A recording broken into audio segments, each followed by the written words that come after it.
कहते हैं कि कई बार बल्ले और गेंद से जो काम नहीं होता वो काम बोलकर हो जाता है, स्लेजिंग से हो जाता है। जी हम बात कर रहे हैं भारत और दक्षिण अफ्रीका के बीच खेले जा रहे मुकाबले की। और इसमें जब भारत की दूसरी पारी का 38वां ओवर चल रहा था तो उस वक्त वान डर डुसेन जो साउथ अफ्रीका की क्लोजिंग फील्डर हैं, बहुत ही अच्छे आला दर्जे के बल्लेबाज भी हैं, उनके और ऋषभ पंत के बीच नोकझोंक हो गई। दरअसल वो ऋषभ पंत को उकसाना चाह रहे थे ताकि वो बेवजह का शॉट खेलें, जल्दबाजी में आए, हड़बड़ाहट भरा शॉट खेलें। और इसी मंसूबे में उधर से 38वां ओवर था, रबाडा ने दौड़ना शुरू किया, इधर उन्होंने उल्टे सीधे कमेंट किए और फुलर लेंथ की गेंद थी जिस पर वो चकमा खा गए, बीट हुए बुरी तरह से।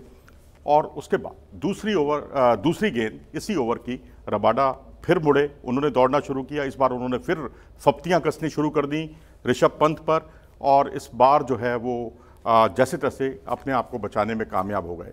और तीसरी गेंद पर अब ऋषभ पंत ने भी सोच लिया था कि बहुत हो गया, अब इसका जवाब मैं अपने बल्ले से दूंगा, करारा जवाब दूंगा। इस बार फिर रबाडा ने दौड़ना शुरू किया और डुसेन की तरफ से क्लोजिंग फील्डर के तौर पर कुछ और फप्तियां उन पर कसी गई, स्लेजिंग की गई जमकर।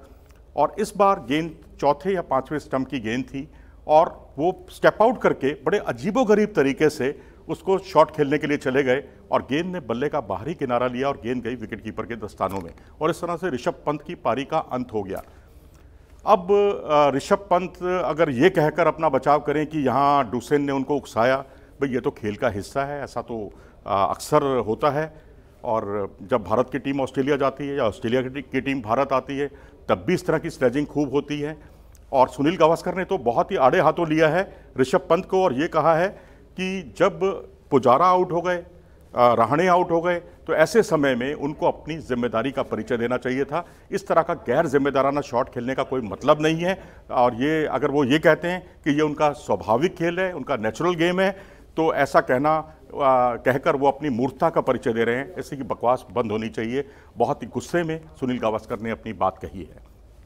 ऐसे ही स्लेजिंग की घटनाएं इस मैच में बहुत देखने को मिल रही हैं। जेनसन जो कि पिछले ही मैच में डेब्यू किया है, उन्होंने जमकर स्लेजिंग की जसप्रीत बुमराह के खिलाफ। जसप्रीत बुमराह बल्लेबाजी करने के लिए आए थे और जो उनकी गेंद थी उस पर वो पुल शॉट खेलने गए थे लेकिन चूक गए और उस पर दोनों के बीच में तर्क कुतर्क हुए। और उसके बाद बुमराह को भी गुस्सा आ गया, अंपायर को बीच बचाव करना पड़ा। और इस तरह से जसप्रीत बुमराह के सामने जब रबाडा आए तो वो एक अलग ही गुस्से में थे क्योंकि जेनसन ने उनके गुस्से को बिल्कुल सातवें आसमान पर पहुंचा दिया था। और आते ही उन्होंने एक शानदार छक्का उड़ा दिया, वो अच्छे तरीके से पुल किया था, गेंद स्क्वायर लेग के ऊपर से गई 6 रनों के लिए। और आपको याद होगा पहली पारी में भी जसप्रीत बुमराह ने रबाडा पर ऐसे ही एक छक्का लगाया था। तो जिस तरह से परेशान किया जाता है दूसरे खिलाड़ी को, उसकी रिदम बिगाड़ने की कोशिश की जाती है, ऐसी घटनाएं क्रिकेट में कोई नई नहीं है। लेकिन इससे बल्लेबाज अगर प्रभावित हो जाता है, उसका स्वाभाविक खेल जो है वो प्रभावित होता है और वो आउट हो जाता है, तो बल्लेबाज को अपनी मानसिक दृढ़ता का ऐसे समय में परिचय देना बहुत ही ज़रूरी है।